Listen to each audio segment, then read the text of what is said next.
السلام عليكم. اليوم ان شاء الله غادي نحضروا هاد الحليوه اللي كتجي جماعيه ديال دوازاتي. صراحه كتجي رائعه. ايوا نوضي على لا حيدي عليك العكز ووجديها مع واحد البراد ديالاتي ولا كاس ديال القهوه. صراحه كتجي رائعه، الريحه ديالها عاطيه.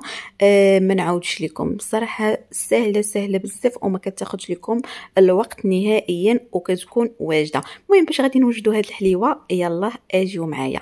غادي ناخذ واحد الاناء اللي غادي نديرو فيه واحد الرشه ديال الملح، وغادي ناخذ واحد البيضه كامله، وبيضه اللي غادي ناخذ ليها غير البيض لانه غادي يبقى ليا، اللهم نحاول نستعملو لانني غادي نخلي الصفر باش غادي ندهنها من الفوق. المهم كيف ما كتشوفوا غادي نخليه على جنب. المهم هنايا غادي نزيد واحد الكاس الا ربع ديال سكر سنيده، تقدروا ديروا غير نص كاس، المهم على حساب الحلاوه ديالكم. وهنايا غادي ندير كاس الا ربع ديال الزيت العاديه، الزيت النباتيه.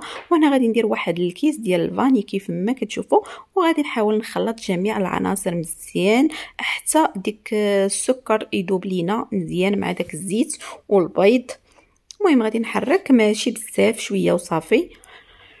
المهم هنايا صافي غادي نزيد واحد 2 معالق ديال الزنجلان اللي انا حمرتهم شويه هنايا ضروري باش كيعطيونا داك التقرميشه في وسط هاد الحليوه. وغادي نزيد هنايا واحد 2 معالق كبارين ديال العنب المجفف او الزبيب كيف ما كتشوفوا. صافي وغادي نخلط العناصر كامله، وغادي نحاول نزيد الدقيق شويه بشويه ونجمع العجين كيف ما كتشوفوا. المهم الحلوه ديالها تماما بحال ملي كتبغي تصوبي الحلوى، يعني ديك العجين كتكون رطبه، يعني ما تكونش لينا قاصحه. المهم الدقيق تقريبا راه كتاخذ لكم شي 3 الكيسان ديال الدقيق بالحساب. المهم انا هنايا راه عيني ميزاني درت. المهم تجمعت كيف ما كتشوفوا. وهنايا غادي نزيد خماره حمراء كيف ما كتشوفوا، غادي نديرها من فئه 7 غرام. المهم انا هذه راه عندي فيها 15 غرام، يعني غادي نحاول ندير غير النص ديالها. صافي وغادي نحاول نجمع العجينه ديالي. المهم صافي كنجمعوها غير بهذه الطريقه، ما كندلكوها ما حتى شي حاجه، يعني عادي كتجمعيها بهذه الطريقه. وهنايا غادي نمشي نشوف المقله الثقيله، يعني غادي نديرها في المقله الثقيله. هنايا غادي ندهنها بالزبده وغادي نرشها بالدقيق وصافي. والعجينه ديالنا هي هذه كيف ما كتشوفوا راه كتكون رطبه، وغادي نحاول نقرصها بواحد الشكل دائري في هذيك المقله ديالنا. صراحه في المقله راه كطيب على خاطرها، من احسن انكم ديروها هنايا في المقله. المهم صافي انايا كنقرصها وكنحاول نقاد الجوانب باش تجيني مقاده، يعني لا في السمك ديالها ولا في الدائره ديالها. المهم كيف ما قلت لكم راه دوازاتي كيوجد لينا دغيا انكم توجدوه في واحد الرمشه ديال العين، يعني ما كياخذش لكم الوقت نهائيا. المهم هنا كيف ما كتشوفوا راني سرحتها بواحد الشكل متساوي.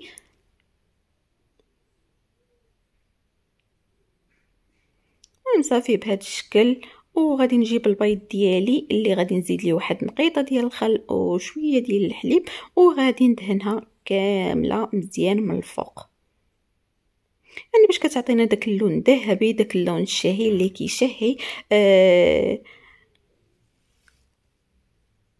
المهم صافي بهذه الطريقه غادي ندهنها كامله مزيان. داك الصفر البيضاء راه حقتنا باش غادي ندهنوها. صافي غادي نجيب واحد السكين اللي غادي نحاول نقطعها باش تكون ساهله عليا. المهم غادي نقطعها تقطيع ديال الكيكه العادي، يعني كنقطع من النصف وكنعاود نقطع هكا من النصف الاخر. صافي وكنديرها هكا على شكل مثلثات اللي كتجيني باش تجيني متساويه في التقطيع. وملي تبغي تقدميها يعني كتقدميها كتكون مقاده.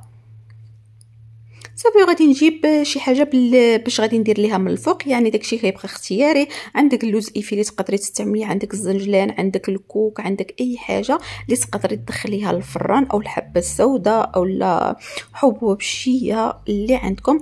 المهم انا عندي هنايا غير الزنجلان وعندي الحبوب الشيا هي اللي غادي نستعمل. المهم صافي، المهم داكشي اللي كان عندكم في الدار استعملوه. يدواز اتي عادي انكم اللي كانت في الدار غادي تستعملوها.